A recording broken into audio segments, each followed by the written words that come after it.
So guys, this is the final result of the chicken foot soup. And I'm just dishing it up for us to have for dinner right now. So, yes. Oh, it smells so good. Oh, beautiful. Just wonderful. Wish you all could taste it. A bit more. Clean off the plate in a minute. And this is it.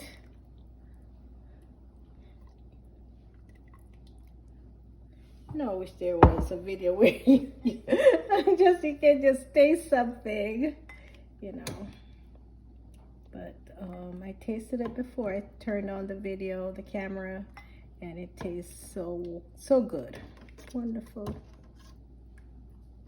Got the yellow yam, it's nice, and the yellow yam is so dry, you know.